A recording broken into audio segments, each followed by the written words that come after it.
નમસ્કાર, YNN ન્યૂઝમાં આપનું સ્વાગત છે। સમાચારમાં વાત કરીએ તો વડોદરાના સરદાર ચોક ભાયલી ગામ ખાતે પરિવાર ફાઉન્ડેશન વડોદરા દ્વારા ઉનાળાની આ કાળઝાળ ગરમીમાં પક્ષીઓને પીવા માટેના માટીના બાઉલનું નિઃશુલ્ક વિતરણ કરવાનો કાર્યક્રમ યોજવામાં આવ્યો હતો, જેના થકી અનેક પક્ષીઓને પીવા માટે પાણી મળશે।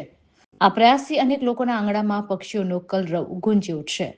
આ કાર્યક્રમમાં ભાયલી ગામના અગ્રણી અરવિંદભાઈ, પરિવાર ફાઉન્ડેશનના નીતલ કુમાર ગાંધી, મહેન્દ્રભાઈ, પૂર્વ ડેપ્યુટી મેયર શ્રીમતી સુનિતાબેન શુક્લ, રાકેશ પરમાર તથા પરિવાર ફાઉન્ડેશનના સ્વયંસેવકો ખાસ ઉપસ્થિત રહ્યા હતા।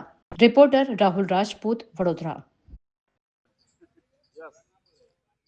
પરિવાર ફાઉન્ડેશન છેલ્લા 18 વર્ષથી જુદી જુદી સામાજિક સેવાઓ કરતી આવી છે।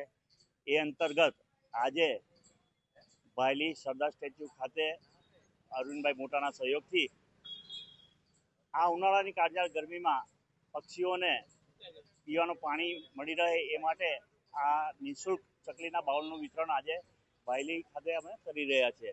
આ વર્ષે પણ દર વર્ષની જેમ અમે 2000 ઉપરાંત ચકલીના બાઉલનું વિતરણ વડોદરાની જુદી જુદી જગ્યાએ અમે કરીશું, જેથી લોકોના આંગણામાં પક્ષીઓનો કલરવ ગુંજી ઉઠે એ જ અમારો આશય છે। Subscribe now and press the bell icon. Never miss an update.